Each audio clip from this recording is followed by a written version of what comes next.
Hi friends, welcome to my YouTube channel. അപ്പോൾ ഇന്നത്തെ കഥ എന്ന് പറയുന്നത് ഒരു പയ്യൻ്റെയാണ്.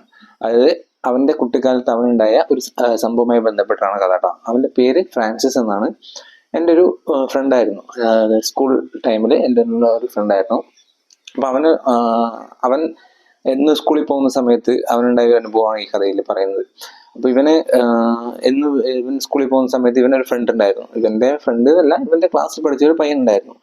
അപ്പൊ ഇവൻ ഈ ഫ്രാൻസിസ് എന്ന് പറയുന്നത് വളരെ സൈലന്റ് ആയിട്ടുള്ള, വലിയ അടിപിടികളിലോ ഒന്നും പോയി ഇടപെടാത്തൊരു പയ്യനായിരുന്നു. അതുപോലെ ടീച്ചർമാരുടെ മറ്റേ വില്ലൻ ലിസ്റ്റിലൊന്നും ഉൾപ്പെടാത്തൊരു പയ്യനൊക്കെ ആയിരുന്നു. അവൻ സൈലന്റായി പോകുന്നു, വരുന്നു, അങ്ങനത്തെ ഒരു കാറ്റഗറിയാണ്. അപ്പൊ ഇവന്റെ ക്ലാസ്സിൽ തന്നെ വേറൊരു പയ്യനുണ്ട്. അവന്റെ പേര് കൃഷ്ണൻ എന്നായിരുന്നു എന്ന് വെക്കാം. കൃഷ്ണൻ. ഈ ക്യാരക്ടേഴ്സിന് ഞാൻ ചിലപ്പോ റിയൽ നെയിം ഒന്നും ആയിരിക്കില്ല പറയുന്നത്. അപ്പോൾ ഈ കൃഷ്ണൻ എന്നുള്ള ആള് ആ പയ്യൻ വന്നിട്ട് ഇവനെ എപ്പോഴും ഇവനെ വിളിക്കും. ഇവന്റെ അടുത്ത് വന്നിരുന്നിട്ട് ഇവനെ ഇങ്ങനെ തട്ടി വിളിക്കും. അവൻ ഇങ്ങനെ അവനെ നോക്കുമല്ലോ. അപ്പോൾ അവൻ നോക്കുന്ന സമയത്ത് ഈ കൃഷ്ണൻ പറയും, എന്ത് നോക്കണ്? അതെ, വെറുതെ ഇങ്ങനെ അവനെ ഇറിറ്റേറ്റ് ചെയ്യുന്ന പോലെ ഡെയിലി ഇങ്ങനെ വിളിക്കും. എന്ത് നോക്കണു അവൻ ഒരുമാതിരി കളിയാക്കുക, പുച്ഛിക്കുക, അങ്ങനെ എന്തൊക്കെയോ ചെയ്തിട്ട് പോവും. അപ്പൊ ഇവൻ ഇതിനെ എങ്ങനെ റിയാക്ട് ചെയ്യണമെന്നൊന്നും ഇവൻ അറിയില്ല. അപ്പൊ ഇവൻ തിരിച്ച് ഇതുപോലെ അവനെന്തെങ്കിലും കളിയാക്കുവോ അല്ലെങ്കിൽ അവനെ പിടിച്ച് തല്ലാനോ അങ്ങനെ ഒന്നിനും നിൽക്കാറില്ല.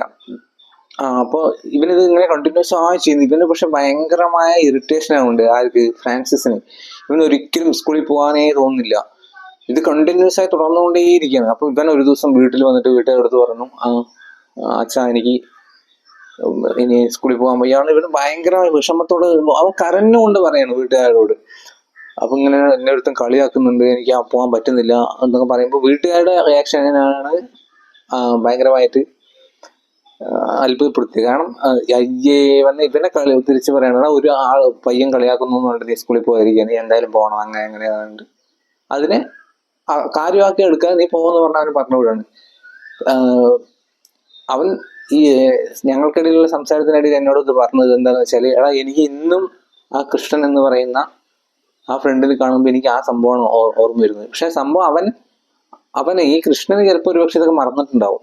പക്ഷെ ഇവന് ഇന്നും അവനെ ആ ഒരു ഇതിലൂടെ എന്നെ കാണുന്ന അവനത് ഇഷ്ടമല്ല, അവനെ ഇപ്പോഴും ഇഷ്ടമല്ല എന്നൊക്കെയാണ് ഇവൻ പറയുന്നത്. ഞാനും ആലോചിച്ചത് ചെറുപ്പത്തിൽ നടന്നൊരു സംഭവം ആയിരിക്കില്ലേ, ചെറിയൊരു സംഭവമല്ലേ, ഇതിന്റെ പേരിലൊക്കെ ഒരാള് അങ്ങനെ ഇഷ്ടപ്പെടാതെ അല്ലെങ്കിൽ വെറുത്തിട്ടൊക്കെ ഇരിക്കുമോ എന്നുള്ളത് ആലോചിച്ചു. അപ്പൊ അവൻ പറഞ്ഞത് എന്താണെന്ന് വെച്ചാൽ, എടാ ഇത് നമ്മൾ ഈ കുട്ടിക്കാലത്ത് നമുക്ക് സംഭവിക്കുന്ന ചില കാര്യങ്ങളൊന്നും നമ്മളങ്ങനെ പെട്ടെന്ന് മറന്നു പോകില്ല. അത് നമ്മുടെ മനസ്സിന്റെ ഉള്ളിൽ തന്നെ അങ്ങനെ കിടക്കും എന്ന് പറഞ്ഞു. എന്നെ ഏറ്റവും കൂടുതൽ വേദനിപ്പിച്ച എന്താന്ന് വെച്ചാൽ എന്ന് പറഞ്ഞിട്ട് ഫ്രാൻസിസ് പറഞ്ഞത്, അവൻ അങ്ങനെ കാണിക്കുന്നു എന്ന് ഞാൻ വീട്ടിൽ വന്ന് പറയുമ്പോൾ വീട്ടുകാരത് അഡ്രസ് ചെയ്യാതെ വീട്ടുകാർ ഒരു തരത്തിൽ കളിയാക്കുന്ന രീതിയിലാണ് അത് പറഞ്ഞുകൊണ്ടിരുന്നതെന്നാണ് പറഞ്ഞത്.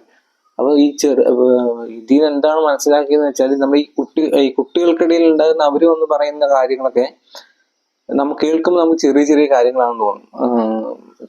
ഇപ്പൊ ഇങ്ങനെ ഒരാൾ കളിയാക്കുന്നു അതിന്റെ പേരിലൊക്കെ സ്കൂളിൽ പോകാൻ വയ്യ എന്നൊക്കെ പറയുന്ന അവസ്ഥയൊക്കെ, അതൊക്കെ ചെറിയ സംഭവമില്ലെന്ന് നമുക്ക് തോന്നിപ്പോകും. പക്ഷെ ആക്ച്വലി ഈ കുട്ടികൾ വീട്ടിൽ വന്ന് പറയുന്ന ചെറുതും വലുതുമായിട്ടുള്ള എല്ലാ കാര്യങ്ങളും അഡ്രസ് ചെയ്യണം എന്നുള്ളതാണ്. ഈ കുട്ടികൾ നമ്മളോട് വന്ന് സംസാരിക്കുമ്പോൾ നമ്മൾ ആ കുട്ടികളായി മാറിയിട്ട് വേണം അവിടെ ഇരുന്ന് അവരോട് സംസാരിക്കാൻ. നമ്മളൊരു മുതിർന്ന ആളായിട്ട് ഇരുന്നിട്ട് ആ ഒരു സെൻസിലായിരിക്കരുത് കുട്ടികളുമായിട്ട് ഡീൽ ചെയ്യുന്നുണ്ട് എന്നാണ് എനിക്ക് പിന്നീട് മനസ്സിലായത്. അപ്പൊ ഇവനെന്ത് നമ്മളെപ്പോഴെങ്കിലും കോണ്ടാക്ട് ചെയ്യുമ്പോഴോ സംസാരിക്കുമ്പോഴൊക്കെ ഈ വിഷയം വല്ലപ്പോഴും ഇടയ്ക്കൊക്കെ കയറി വരാറുണ്ട്. അപ്പൊ കാര്യം ഇത്രയേ ഉള്ളൂ. ഈ കഥയിൽ നിന്ന് എനിക്ക് മനസ്സിലായത് എന്താണെന്ന് വെച്ചാൽ, കുട്ടികളുമായിട്ട് ഡീൽ ചെയ്യുമ്പോൾ അല്ലെങ്കിൽ അവരുടെ കൺസേൺസ്, അവരുടെ പോയിന്റ് ഓഫ് വ്യൂവിൽ കൂടെ നമ്മൾ നോക്കി കാണാൻ പഠിക്കണം. ഇല്ലെങ്കിൽ ഇതുപോലുള്ള ചെറിയ ചെറിയ ചൈൽഡ്ഹുഡ് ട്രോമകളായിട്ട് അവന്റെ ലൈഫിൽ നിന്ന പോലെ, ഫ്രാൻസിസിന്റെ ലൈഫിൽ നിന്ന പോലെ കുട്ടികളുടെ ലൈഫിലും ഇതുപോലെ നിന്നു വരും. അപ്പൊ നിങ്ങളൊരു കുട്ടിയുടെ പേരന്റോ ആണെങ്കിൽ അവർ ഒന്ന് സീരിയസ് ആയിട്ട് തമാശയായി പറയുന്ന കാര്യങ്ങൾ അതിന് അതേ അർത്ഥത്തിൽ തന്നെ മനസ്സിലാക്കാൻ ശ്രമിക്കുക. അപ്പൊ ഇന്നത്തെ വീഡിയോ ഇത്രയേ ഉള്ളൂ. മറ്റൊരു വീഡിയോ ആയിട്ട് വരാം. ബൈ.